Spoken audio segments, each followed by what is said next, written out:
안녕하세요. 저는 살아온 인생 반 이상을 제주도에 살다가 결혼하면서 서울로 상경한 기혼 여성입니다. 우리는 우스갯소리로 벼락 맞을 확률보다 복권 1등할 확률이 더 희박하다라고 얘기하곤 하잖아요. 저는 원래 복권에 관심이 있는 편은 아니었지만 복권 1등이 된다면 확실히 세상이 달라질 것 같긴 합니다. 그렇다고 제가 복권 당첨되었다는 얘기는 아니고요. 사실상 복권 1등보다 더한 기쁨을 얻게 되어 이 글을 쓰게 되었습니다. 기쁨을 얻기까지 과정이 무난했던 건 아닙니다. 가슴 아픈 감동 스토리가 있던 것도 아니고요. 오히려 소가리를 많이 했고 매사에 사람과 대립하며 줄타기 하듯 살아왔습니다. 그런데도 느닷없는 인연 때문에 기상천외한 일이 생겼다는 거예요. 주위 사람들은 저더러 좋은 마음을 갖고 살아서 복받은 거라고 하는데 저는 아직도 제게 주어진 것들에 어안이 벙벙하기만 합니다. 세상에 이런 일이 또 있을까 싶어요. 제가 작가는 아니라서 이 소설 같은 이야기를 책으로 낼 수는 없고 이렇게 사연을 알게 되어 찾아왔습니다. 글 실력이 부족할 테지만 양해 바라며 들어주셔요. 인사말에 소개했다시피 저는 제주도 아가씨입니다. 제주도에서 태어나 학창 시절을 모두 제주도에서 보냈죠. 대학을 가진 않았습니다. 제주도에도 대학이 있지만 별로 필요성을 못 느꼈거든요. 제게 주어진 일이 있었기 때문이었을지도 모르겠네요. 저는 20살이 되자마자 서울로 시집간 언니의 부름에 서울을 왕복하며 지냈습니다. 처음 서울을 방문했을 땐 솔직히 볼거리가 많아 재밌었어요. 그런데 그것도 계속 보니까 질리더라고요. 서울이 싫다는 게 아니라 제가 탁 트인 곳을 좋아하기 때문이었습니다. 그래서 저는 결혼을 한다면 언니처럼 서울 남자가 아닌 같은 고향의 제주도 남자와 결혼하려고 했어요. 그런 제가 서울 남자와 결혼을 하게 될 줄 누가 알겠습니까? 남편과 제가 처음 만난 곳은 기내에서였습니다. 서울로 볼일을 보고 제주도로 돌아가는 비행기에서 남편을 처음 만나게 되었는데 당시 남편이 제 옆자리에 있었어요. 먼저 말을 걸어본 건 저였습니다. 남편이 제주도 지리가 그려진 팜플렛을 들고 있길래 고향 짬밥으로 오지랖 좀 피웠던 거죠. 제주도 관광 가시나 봐요? 서귀포 갈치도 맛있는데. 저기 에어랩 쪽 갈치가 진짜 장난 아니에요. 방송도 타졌어요. 절대 후회 안 하실 거니까 갈치 먹을 거면 에어랩 가세요. 아, 제 소개가 늦었네요. 제가 제주 토박이에요. 아, 그래요? 마침 잘 됐네요. 제가 제주도는 처음 가보는 거라서요. 혼자 여행을 하기에 어디가 좋을까 찾아보는데 사람들이 제주도 많이 추천해 주더라고요. 에어랩? 거기 어디쯤에 있어요? 잘 몰라서 그러는데 위치 좀 알려줄래요? 관광 대화를 시작으로 남편과 저는 제주도 이야기를 많이 나눴습니다. 비행기 착륙 때까지 저희는 시간 가는 줄도 모르고 얘기에 푹 빠졌어요. 저는 고등학교 졸업 후 서울과 제주도 왕복을 자주 했기에 사투리가 제법 물러진 편이었습니다. 남편이 제주도 사람들이 자주 쓰는 사투리가 뭐냐면서 묻길래 그런 것도 알려주고 배우기도 했는데 저도 나름 재밌더라고요. 매번 서울에서 제주까지 왕복하는 게 지루하기만 했던 제가 그날만큼은 눈 깜짝할 새 제주도에 도착한 게 놀라울 따름이었죠. 그리고 착륙해서 그대로 작별 인사를 하는데 거기서 남편이 제게 연락처를 물어봤어요. 그렇게 만난 것도 인연인데 앞으로 연락하며 친하게 지내고 싶다고 하더라고요. 저도 남편과 제법 잘 통한다고 생각했기 때문에 흔쾌히 수락했는데 그게 연인으로 이어질지 몰랐습니다. 서울 남자였던 남편은 제 번호를 따간 지 12시간도 안 돼서 연락이 왔었고 그날 홀로 여행을 간 거라서 자기가 지리를 잘 모르겠다고 저더러 놀아달라 그랬어요. 그렇게 빠른 시일 내에 가까워진 우리는 남편의 고백으로 서울 돌아가는 날이 될 때 연인이 된 겁니다. 주로 남편이 저를 보러 주말마다 제주도로 날아오는 편이었어요. 제가 서울을 갈 때는 남편이 일을 하고 있는 데다가 또 제가 외박은 할 수가 없었기에 만나기 어려웠습니다. 제가 서울을 자주 방문했던 건 친언니가 형부랑 같이 서울에서 오메기떡이 주재료인 카페를 하고 있었기 때문입니다. 친언니가 당시 임신을 하고 있었는데 애 낳으면 일에서 손을 놓을 거라고 했고 형부는 다른 사업을 시작할 거라면서 저더러 나중에 그 카페를 물려받으라고 인수인계 해주는 상황이었어요. 그러나 당장 카페에서 매일 일할 수 없었던 이유는 아직 제주도에서 친정 부모의 일을 도와줘야 하기 때문이었습니다. 아빠는 고기잡이 어부였고 엄마가 제주에서 오메기떡 장사를 했는데 저는 언니 카페에 물려받은 거라 굳이 공부를 안 했고 그 전까지만 엄마와 아빠의 일을 번갈아 가면서 도왔습니다. 언니의 오메기떡 카페는 엄마한테 배운 비법으로 서울 가서 장사하는 거였죠. 어쨌든 그렇게 남편이 주말에 제주도로 오면 하룻밤 자고 올라가고 그랬습니다. 친정 부모님이 보수적이기 때문에 제가 외박을 할 수 없어서 밤늦게까지만 같이 놀다가 남편은 모텔에서 숙박하고 저는 집에서 자는 데이트를 이어갔어요. 그러길 반복하다 보니 남편이 저더러 하루 종일 같이 있고 싶다고 저랑 있으면 생기가 돋고 즐겁다면서 결혼하자고 하는 겁니다. 당시 제 나이가 32살이긴 했지만 그때의 삶에 만족했기에 결혼에 대해선 생각도 해본 적 없었습니다. 원래 청혼은 이렇게 당황스러운 건가 싶었지만 저도 남편을 너무 좋아했기 때문에 깊게 고민하지 않고 결혼을 약속하게 되었죠. 결혼의 시작은 합가였습니다. 제가 모은 돈이 적기도 했고 시모 말이 제가 살림을 할 줄 모르니까 합가부터 시작을 하라고 하더라고요. 남편은 저한테 결정권을 줬기에 제 대답이 곧 답이었는데 저는 시모의 제안을 수락했습니다. 남편에게 더 좋은 아내가 되고 싶어서 시모한테 살림을 배워야겠다고 생각했거든요. 시부는 워낙 바쁜 사람이라 항상 새벽 일찍 나가고 저녁 늦게 들어온 사람이었는데요. 사업장의 오너라고 했으니까 어쩌면 당연한 거였어요. 그래서 시부는 제가 거의 얼굴 마주할 일이 별로 없었습니다. 거의 일주일에 3번 볼까 말까 했어요. 결혼식 때 말고는 인사도 제대로 나눠본 적이 없어서 효도하고 싶어도 기회가 전혀 없었어요. 남편은 시부를 너무 신경 안 써도 된다고 하더라고요. 원래 바쁜 사람이라서 누가 챙겨주는 것도 아마 부담스러워 할 거라고 말이죠. 그때부터 저는 시부의 안부를 굳이 궁금해하지 않았습니다. 저는 시집을 가면서부터 친정 일을 못하게 된 대신 친언니 카페로 매일 출근을 할 수 있는 여건이 되었는데요. 이제부터 출근을 하겠다고 시모에게 미리 알렸더니 시모가 그것을 못마땅해 하더군요. 그걸 꼭 지금 다녀야 되겠니? 그리 급한 것도 아닌 것 같은데. 결혼 생활에 적응하고 나면 다녀도 되는 거 아니냐? 언니 출산 일이 얼마 안 남아서요. 저희 사정도 좀 급한 상황이에요. 제주도 살 때는 거리 때문에 자주 못 다니고 있었거든요. 여기서는 그리 멀지 않아서 빨리 배울 수 있을 것 같더라고요. 그럼 내가 제대로 살림도 못 가르치겠네. 너희 분가하려면 살림을 빨리 배우는 게 좋을 텐데. 섬에서 올라왔으니 모르는 게 많을 거 아니야. 서울집이랑 섬집은 많이 다르다. 예, 네가 제주도에서 어떤 집에 살았는지 모르겠는데 서울 아파트는 그런 데랑 차원이 달라서 배워야 할 게 수두룩해. 언제 다 배워서 네 남편 챙기려고 그러니? 제가 서울집을 안 가봤겠습니까? 저희 친언니 부부네 집이 서울입니다. 대화를 좀 하다가 알게 된 거지만 시모는 제가 제주도 섬에서 올라온 처녀라는 것에서 수준 차이 난다고 생각하고 있었어요. 아무리 꼬질꼬질하게 있어도 서울 사람은 귀티가 나고 아무리 치장을 해도 섬 사람은 빈티가 난다는 생각이더라고요. 그건 조금만 대화를 해봐도 느껴지는 부분이었습니다. 당연히 불쾌했죠. 그러나 시모가 제게 직접적으로 욕하는 것도 아니었고 은근히 무시하는 경향으로만 툭툭 던졌던지라 제가 대놓고 시모 말에 불쾌함을 드러내기가 애매했어요.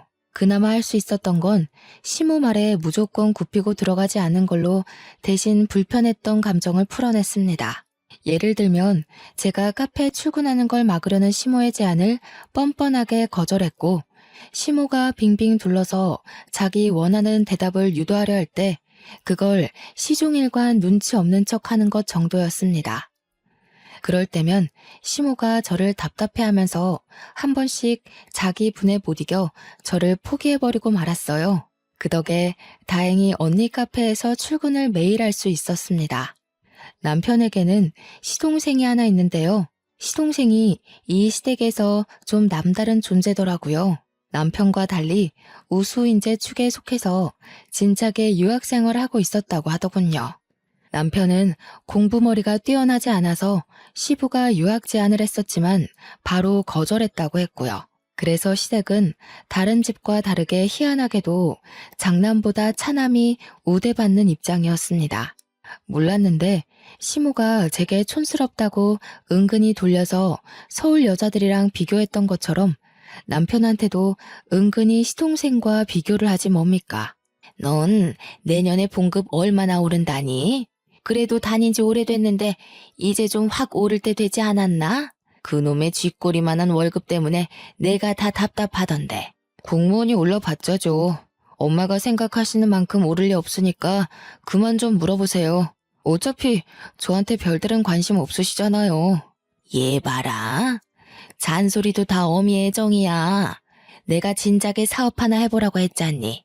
요즘 같은 세상에 공무원 하나 해가지고 뭐 해먹고 살래? 네 동생 봐라. 벌써 그 나이에 한 달에 용돈만 돈 100만 원씩 보낸다. 내가 이걸 장남한테 받아야지 막내한테 받는 게 말이니? 어떻게 돈 불릴 궁리를 안 하는가 몰라. 시댁에서는 시부도 사업을 하고 있었고 시동생도 사업을 막 시작해서 단번에 성장했다고 했습니다. 그런 집안에서 남편만 공무원으로 안정직에 있는 상황이었는데요. 어떤 집안에서는 공무원이 남편 감으로 딱 좋다고 칭송하는데 시모는 돈이 확확 튀면서 졸부같이 사는 걸 좋아하는 것 같았습니다. 그렇다고 제가 친언니의 개인 사업을 물려받는 건 또 안 좋아했어요. 혹시라도 제 사업이 잘 돼서 자기네 식구보다 잘 나갈까봐 염려하더라고요. 무조건 자기 집에서 성공하는 사람이 있어야 된다고 보는 듯 했습니다.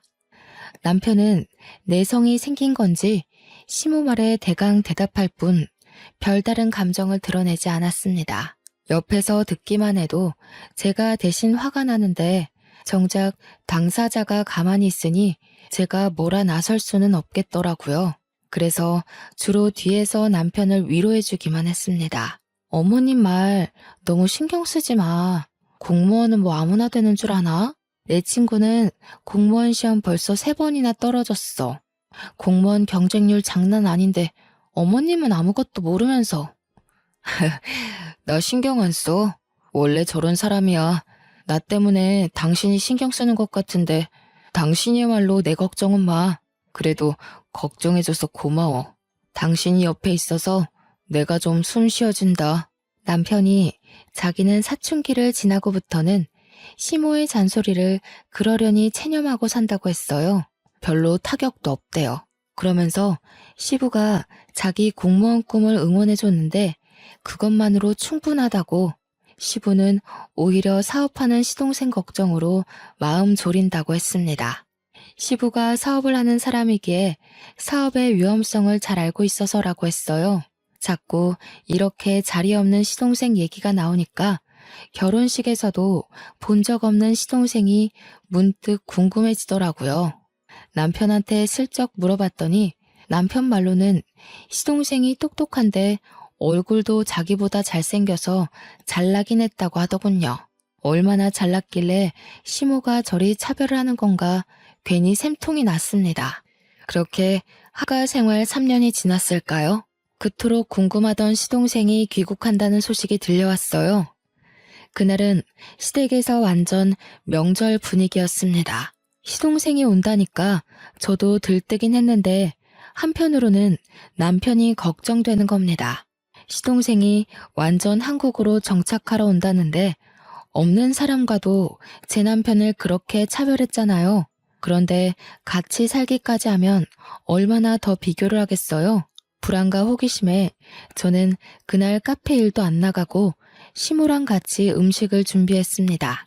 그렇게 저녁 시간이 되었는지도 모르고 진수성찬을 차리고 있었는데요.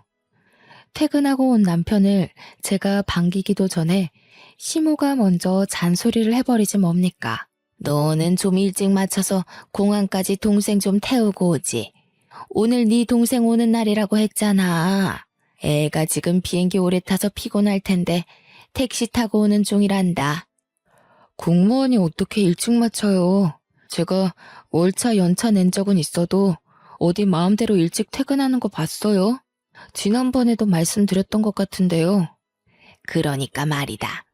네가 진작에 사업을 해서 대표 자리 떡하니 맡고 있었으면 시간 구애받지 않았을 거 아니냐. 우리 집 남자들 사주는 죄다 사장인데 너는 누굴 닮아서 그렇게 도전 정신이 없니? 이쯤 되니까 저는 얼굴도 모르는 시동생이 궁금한 걸 넘어서 참 얄미웠습니다. 남편이 익숙해져 괜찮다고 했지만 어느 누가 비판받는 것에 적응이 되겠습니까? 아마 그건 마음속 관역이 닳고 닳아서 화살이 그냥 통과될 만큼 너덜너덜해진 걸 거예요. 마침내 시동생이 도착했고 초인종 소리에 시모가 불이 나게 달려갔습니다. 아이고 내 새끼 고생 많았다. 세상에 왜 이렇게 말라졌어? 밥도 제대로 못 먹고 일만 한 거 아니야? 요리하는 사람 좀 고용해서 끼니를 제대로 챙기지. 아무리 그래도 거기 음식 자체가 내 입맛에 안 맞더라고. 엄마가 해주는 밥 먹고 싶어서 죽는 줄 알았어. 그래서 더 빠진 건가? 근데 형은? 몰라. 동생이 왔는데 나와보지도 않네. 일단 손부터 씻고 와서 앉아. 엄마가 너 좋아하는 걸로 잔뜩 차려놨어. 남편이 퇴근한 뒤 아직 씻고 있었기에 남편 대신 제가 나가서 시동생에게 인사를 했습니다. 남편이 시동생을 잘났다고 엄청 자랑을 했었잖아요. 그런데 솔직히 실제로 보니까 제 남편이 더 잘나 보였어요. 일단 외적으로는 제 남편이 더 키가 컸고 체격이 좋았습니다. 시동생은 좀 마르고 허여멀건한 데다가 약간 멸치상이었어요. 공부 잘하는 괴짜처럼 생겼더라고요. 제가 우리 남편 와이프라서 남편 편을 들려는 게 아니고요. 정말 남편이 시동생을 한참 좋게 평해준 거였다니까요. 그러니까 제 눈에 시모는 시동생이 돈을 많이 벌어서 그거 하나만 가지고 좋아하는 것 같았어요. 형수님, 형한테 얘기 들었습니다. 듣던 대로 인상이 부드러우시네요. 형이 얼마나 형수님 자랑을 하던지. 저도 형수님처럼 좋은 여자 만나서 결혼하고 싶어요. 시모 때문에 시동생을 미리부터 미워하고 있었지만 막상 시동생을 만나니까 제가 얄미워했던 게 미안할 만큼 성격이 동글동글하고 좋더라고요. 그 순간 누구한테도 해보지 않을 불평이었는데도 시동생을 욕했던 제 자신이 부끄러웠습니다. 시동생이 이렇게 살가워서 남편인 시모가 시동생을 편애해도 그리 칭찬하고 감쌌나 봅니다. 그렇다는 말은 시댁에서 남편을 싫어하는 사람은 시모뿐이라는 거잖아요. 왜 그럴까 곰곰이 생각하게 되다 보니 문득 남편과 시동생이 안 닮았다는 걸 알게 되었습니다.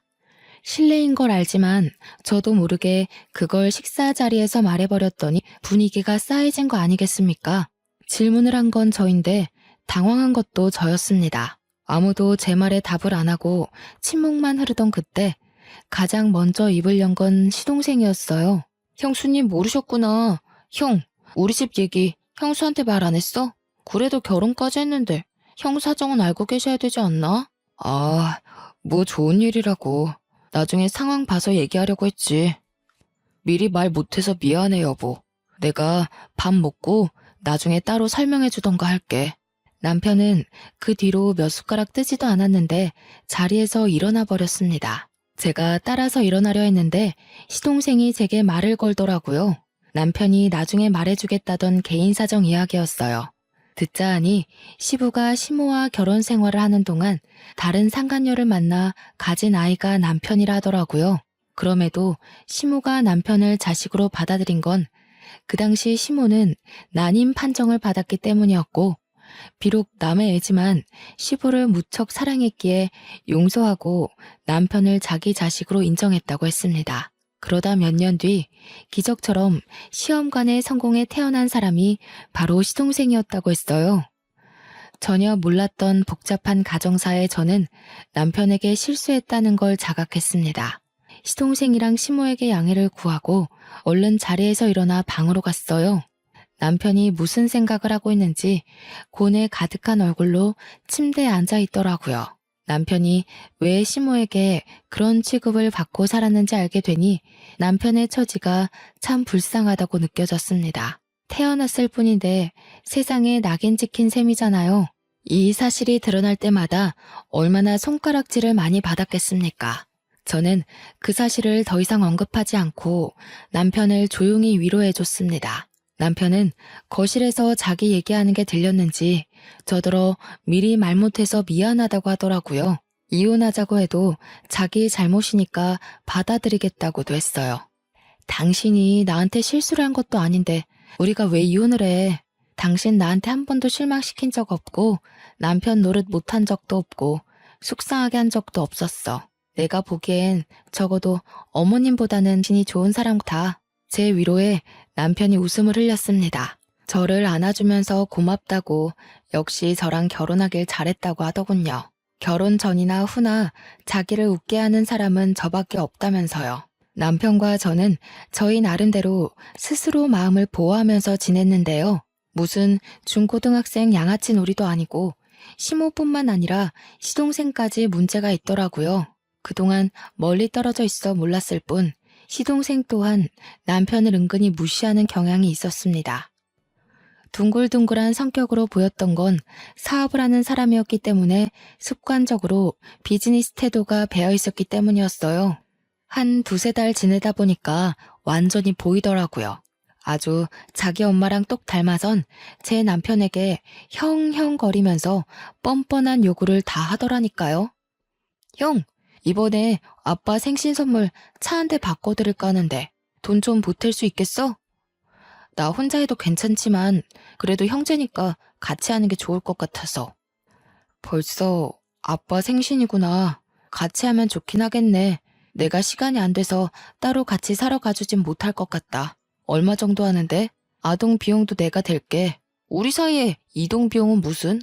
어차피 나 아는 사람 차센터에 가서 살 거라서 1억 5천인데 내가 8천 할 테니까 형이 7천만 보태줘. 시동생은 부탁은 다 저런 식이었습니다. 갖가지 그럴싸한 이유를 들먹이며 남편의 주머니를 털려고 했어요.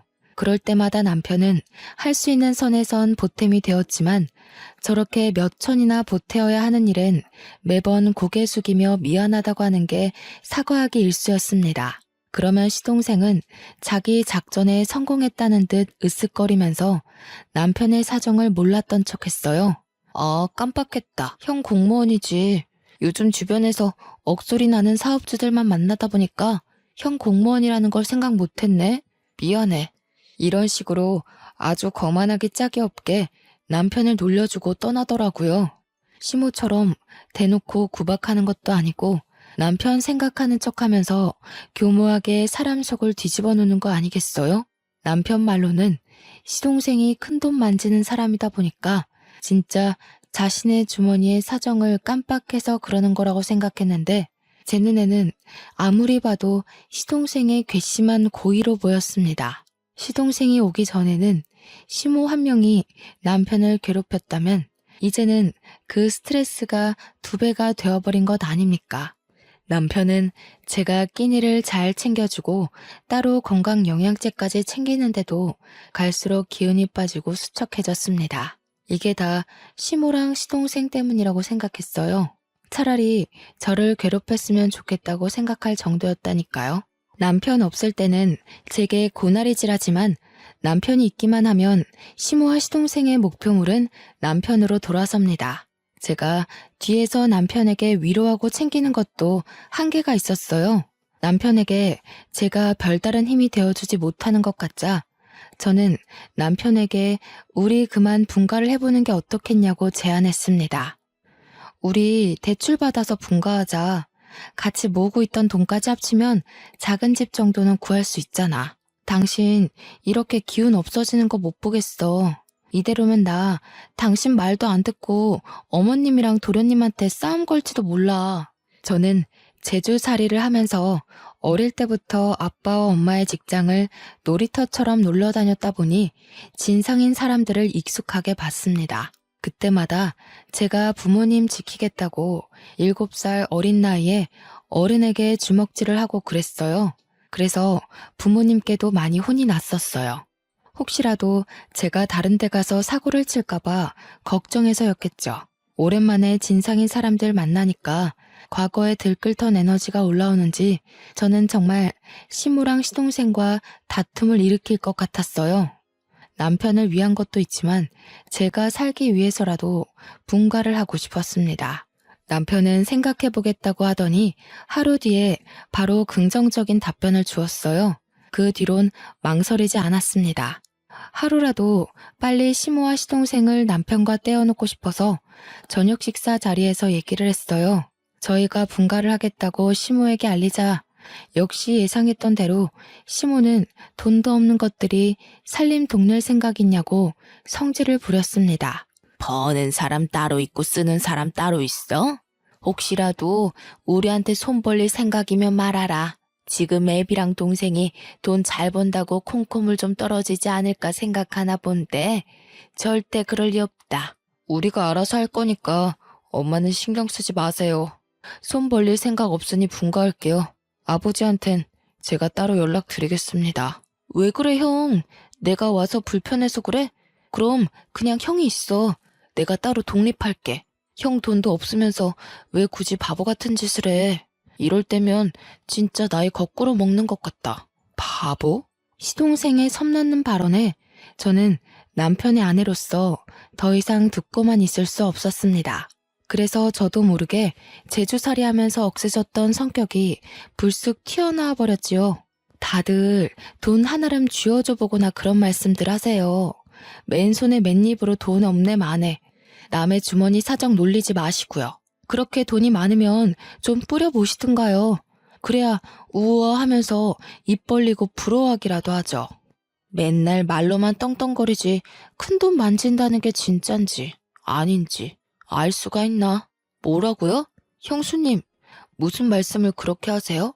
아무리 섬 구석에서 덜 배우고 컸다지만 저도 엄연히 시댁 사람입니다. 말 가려주세요. 공무원이라고 무시하는 요즘 세상에 시댁 사람, 친정 사람이 어딨대요? 지금은 명절도 안 챙기고 다들 여행 가기 바쁜 시대예요. 시댁 사람은 무슨? 어머, 얘가 오늘따라 왜 이러니? 너 약 먹었어? 그게 무슨 말버릇이야? 세상에 어느 며느리가 너처럼 어른 앞에서 입을 함부로 놀린다니? 어머님도 그러시는 거 아니에요. 어머님 친구 없으시죠? 제가 볼 땐 사람들이 어머님이랑 대화 조금 해도 다 떨어져 나갈 것 같은데. 그래서 더 돈으로 치장하고 사람들 마음 사려는 거죠? 시모는 제 말에 뒷목을 잡으면서 벌떡 일어났습니다. 제 얼굴로 올려는 손을 남편한테 붙잡히는 바람에 화만 버럭 냈어요. 그날은 제가 시댁을 들어오고 시댁에서 처음으로 대판 말다툼이 벌어진 날이었습니다. 제가 굽히지 않으니 상황은 극에 달하기까지 했는데요. 급기야 시동생이 시부한테 연락해서 시부까지 일을 중단하고 시댁으로 찾아오는 사태가 벌어졌어요. 저희가 얼마나 시끄럽게 싸움을 하고 있었으면 시부가 들어오는 소리를 못 들었지 뭡니까? 시부가 고함을 치는 바람에 저희 다툼이 무 자르듯 뚝 끊겨버렸습니다. 하필 제가 건방지게 막 소리를 지르고 있던 때라 저만 순식간에 죄인이 된 기분이었어요. 그리고 태세 전환 빠르게 들어간 시모는 주저앉으며 눈물을 터뜨렸고 시동생은 지 엄마를 달래줌으로써 저는 더 악질 며느리처럼 보이게 되었죠. 시부를 오랜만에 얼굴 마주하는 건데 이 꼴을 보여버렸으니 면목이 없어 고개를 숙였습니다. 동네 창피하지도 않아? 도대체 뭐야? 뭔데 일하는 사람까지 불러서 싸움 구경하게 해? 어디서 나이값 못하고 개싸움을 하고 있냐고? 그때 시동생이 시부를 불렀기에 시동생이 먼저 발언권을 가졌는데요. 아빠, 형수가 나더러 큰돈 만지는 거 구라 아니냐고 거짓말쟁이로 만들더라고. 아빠가 나 사업자금 대줬잖아. 그래서 내가 그거 아빠한테 다 갚았잖아. 증언 좀 해줘. 시부에게 혼나게 생겼다고 각오를 하고 있던 그 순간 시부가 시동생의 싸다구를 훅 날리는 거 아니겠어요?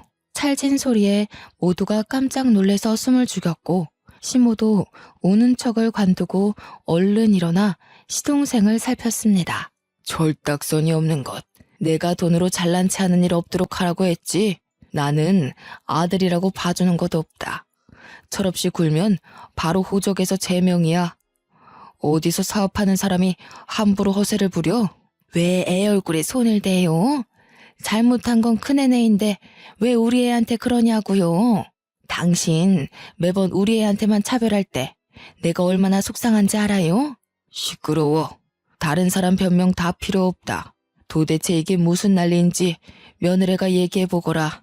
며느리 얘기 끝날 때까지 누구라도 입 열기만 해봐. 바로 쫓아낼 테니까.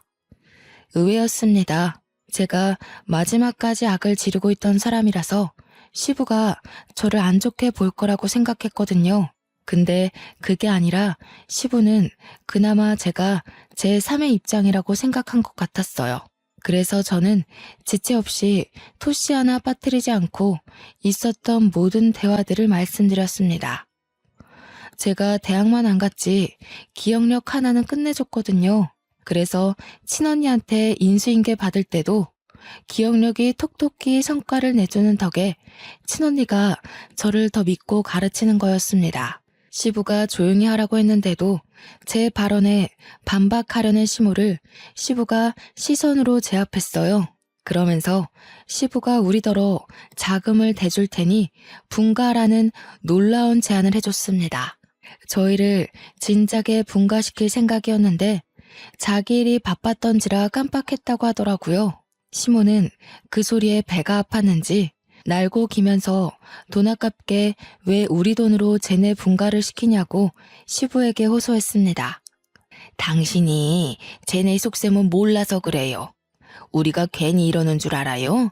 당신 돈 있는 거 알고 공짜로 돈 구해내려고 그런 거라고요. 엄마, 그만 좀 하세요. 이 사람 여기저기 돈 구하는 사람 아니거든요. 엄마 같은 사람이랑 달라서 사람밖에 구해본 적 없는 사람입니다. 모욕하지 마세요. 사람 같은 소리 하네. 사람은 뭐 아무나 구하는 줄 아니? 차라리 돈 구한다고 하는 게 훨씬 현실 같겠다. 애들 장난도 아니고 그런 것도 변명이냐? 유치해서 정말. 어머님처럼 돈 생각만 하는 사람들은 생명을 구한다는 말에 괴리를 느끼겠죠. 제정신 바뀐 사람들은 어머님 같은 사람 옆에 두질 않아요. 이거 보이세요? 어머님은 누굴 구하다가 이런 상처까지 감수해 보셨어요? 뭐든 어머님 기준에 안 맞다고 함부로 판단하지 마세요.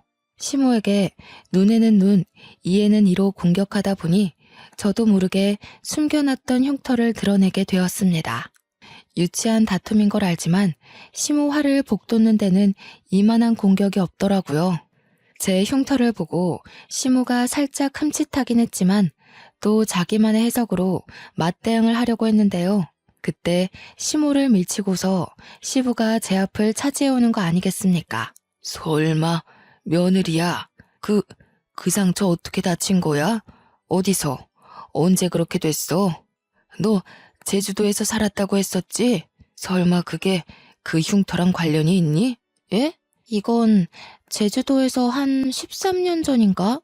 아빠랑 같이 낚시 나갔다가 우연히 물에 빠진 사람을 구했었는데 그때 다쳤어요.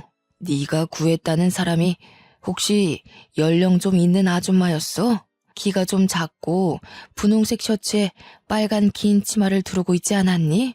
어머, 아버님께서 그걸 어떻게 하셨어요? 그 아줌마랑 아시는 분이에요? 설마 아줌마 위급하실 때 옆에 계셨던 분이 아버님이셨어요? 13년 전 일이라 기억이 가물가물할 수 있지만 제가 기억력이 좋은 편이라고 했잖아요. 그래서 그때 제가 구한 아줌마의 인상착의를 기억하고 있었거든요. 제가 가까운 배 위로 아줌마를 올리자마자 누가 신고를 했는지 이미 해경이 빠르게 당도했었고 그 정신없는 상황에서 저는 시부 얼굴까진 확인하지 못했습니다.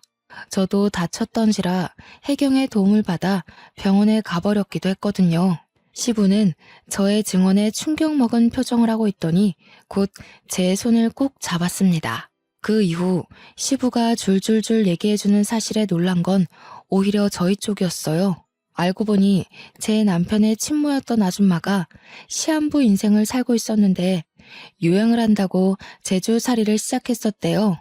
바다가 보고 싶다는 아줌마 말에 시부는 배까지 빌려서 아줌마와 같이 바람을 쐬었는데 시부가 잠시 자리를 비운 사이 배가 흔들렸고 그 바람에 아줌마가 바다에 빠졌다고 하는 겁니다. 우연히 거길 지나갔던 사람이 바로 저와 아빠였던 거예요.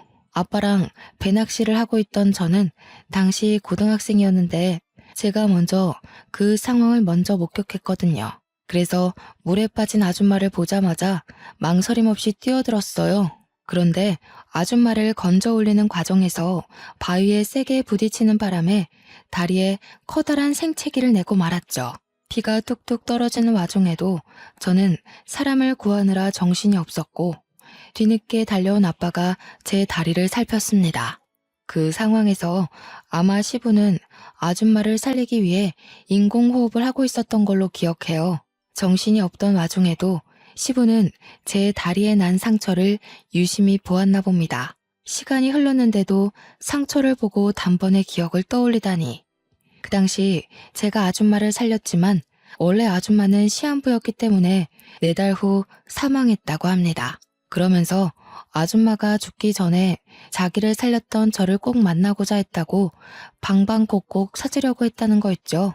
그런데 저를 찾기란 쉽지가 않았고 아줌마는 결국 저를 만나보지 못하고 세상을 떴답니다. 충격적인 과거를 읊어주면서 시부는 눈물까지 흘렸습니다.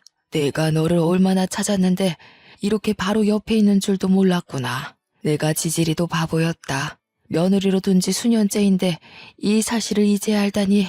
저는 시부와 그 아줌마가 관계에 있다는 사실에 놀란 것도 있지만 제가 시동생한테 들었던 내용과는 이야기가 달라서 혼란스러운 것도 있었습니다.